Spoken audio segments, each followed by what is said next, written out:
Hello students, आज हम chapter करेंगे थ्योरी ऑफ डिमांड, जिसमें सबसे पहला टॉपिक आपको कराऊंगी डिमांड किसको कहते हैं।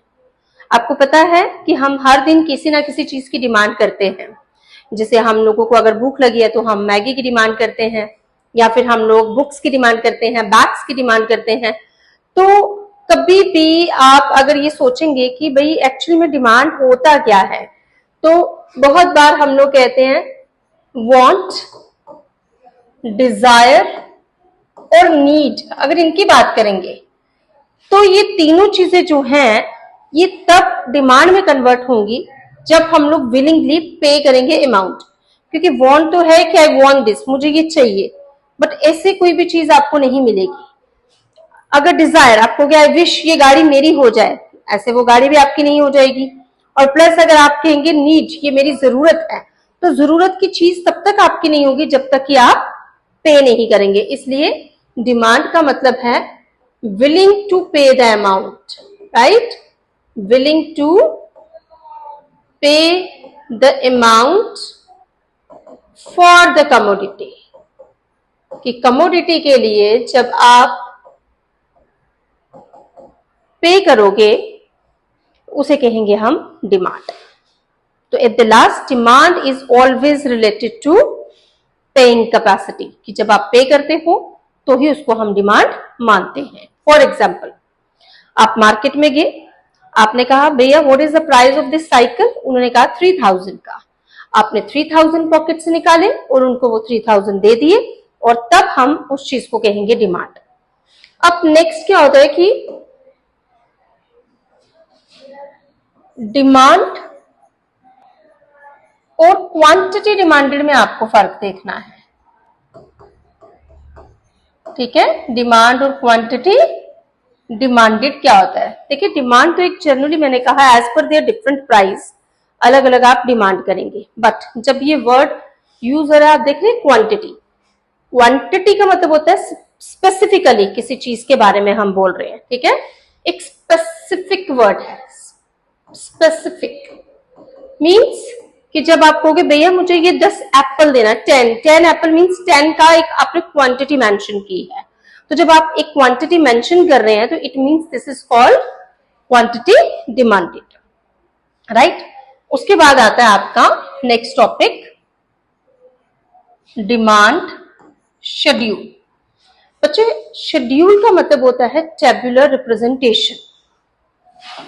शेड्यूल का मतलब होता है tabular representation. Tabular representation in the sense कि जब कभी भी किसी भी चीज को आप टेबुलर रिप्रेजेंट करोगे, that with the help of table, this is called tabular representation, that is demand schedule. तो शेड्यूल क्यों हम बनाते हैं? सो दैट हम लोग टेबल के थ्रू ये बता सकें कि कितने प्राइस है या कितनी डिमांड है। किसी भी चीज को अगर रिप्रेजेंट करना है तो आप टेबल के थ्रू बनाएंगे as per their different prices. इसके भी दो पार्ट्स होंगे आपके। Number 1, individual demand schedule, and number 2, market demand schedule. Individual demand schedule का मतलब होता है कि इस शेड्यूल के अंदर, इस टेबल के अंदर हम लोग सिर्फ एक ही बायर को लेके बताएंगे कि उसकी डिमांड कितनी है, क्योंकि इंडिविजुअल का मतलब होता है सिंगल बायर। तो जब भी demand as per their different prices, अलग अलग प्राइसेस पे शो करेंगे हम लोग डिमांड को, तो उसे हम कहेंगे लेकिन सिंगल बायर की, तो वो होगा individual demand schedule. For example, देखिए, मैक्सिमम प्रॉब्लम ये आती है बच्चों को, इकोनॉमिक्स के स्टूडेंट्स जो होते हैं, कि मैम हम टेबल कैसे बनाएं, हमें कैसे पता चलेगा? क्या एग्जामिनर हमें टेबल पहले से देगा? नहीं, आपको हर एक चीज इमेजिन करनी है बेटा। तो इसलिए आपको ये याद रखना है कि डिमांड जो होता है वो हमेशा इनवर्स लेके चलेगा, इन द सेंस कि एक चीज बढ़ेगी तो दूसरी कम, एक कम तो दूसरी ज्यादा। तो अब आप सिंपल है कि अगर आप प्राइस को बढ़ाओगे तो डिमांड कम करना, प्राइस कम करोगे तो डिमांड ज्यादा करना। तो वही चीज आपको यहाँ शो करना है। आपको कुछ भी इसमें रट्टा मारने की जरूरत नहीं है। जैसे 1 2 3 4 4 3 2 1, यानी कि अगर प्राइस बढ़े तो डिमांड कम, और अगर यही मैं प्राइस कम करती तो मैं डिमांड को ज्यादा करके शो कर देती। दूसरा आपका आ गया मार्केट डिमांड शेड्यूल। जब भी more than one buyer demand होगी as per their different prices, उसे कहेंगे मार्केट डिमांड शेड्यूल। जैसे कि यहां भी बेटा आपने प्राइस लेना है, ठीक है। एज डिमांड ले ली, बीज डिमांड, वो दोनों को मिला के बनेगी मार्केट डिमांड। अब जो आपके प्राइस है हम यही सेम ले लेते हैं, 1 2 3 4। एज डिमांड 4 3 2 1 सेम ले लेते हैं जैसे वहां ली थी। अब बीज डिमांड को थोड़ा सा चेंज करेंगे। जैसे कि आप कर सकते हो, यहां आपने ये भी कम किया, इसको भी आपको कम करके ही दिखाना है क्योंकि प्राइस बढ़ रहे हैं तो डिमांड कम होगी। जैसे कि 5 4 3 2।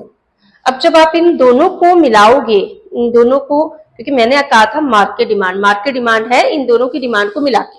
अब मन में शायद एक क्वेश्चन आए, मैम एज डिमांड बीज डिमांड, तो क्या सी की डिमांड डी की डिमांड और नहीं ले सकते थे? ले सकते हैं, और जितना ज्यादा आप इसमें बनाओगे उतनी आपको डायग्राम्स भी शो करनी है।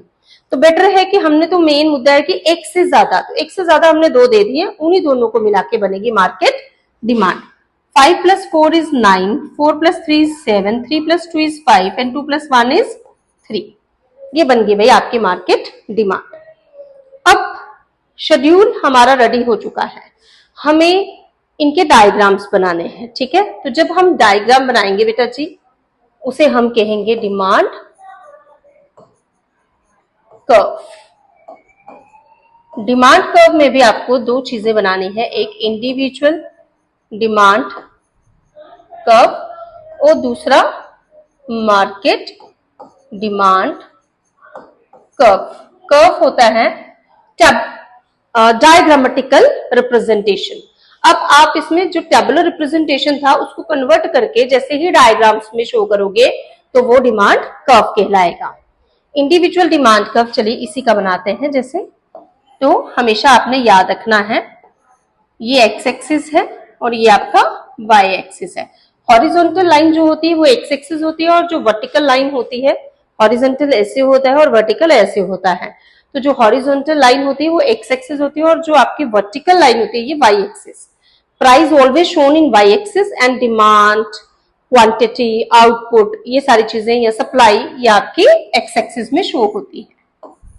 डिमांड 1 2 3 4 है और प्राइस भी 1 2 3 4। अब आप देखिए प्राइस का 1 और डिमांड का 4, तो इस तरह से बच्चे बनेगी 1 से 4, फिर 2 के सामने 3 है, 3 के सामने 2 है एंड 4 के सामने 1। ये बन गया जी आपका DD, that is demand curve. ये बना आपका। अब आप इसको एज डिमांड कर्व भी कह सकते हो जब इसका भी सेम ही बनेगा, ठीक है। अब मार्केट डिमांड कर्व बनाएंगे, ठीक है। Market demand curve.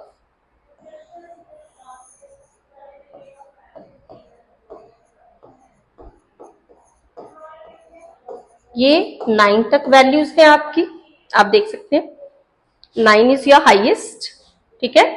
तो 9 तक लिया है और ये आपका प्राइस है 1 2 3 4। 1 के सामने 9, 2 के सामने 7, 3 के सामने 5 एंड 4 के सामने 3। तो ये बन गया बेटा जी आपका मार्केट डिमांड कर्व। जल्दी से आप स्क्रीनशॉट ले लीजिए ताकि उसके बाद हम करेंगे लॉ ऑफ डिमांड।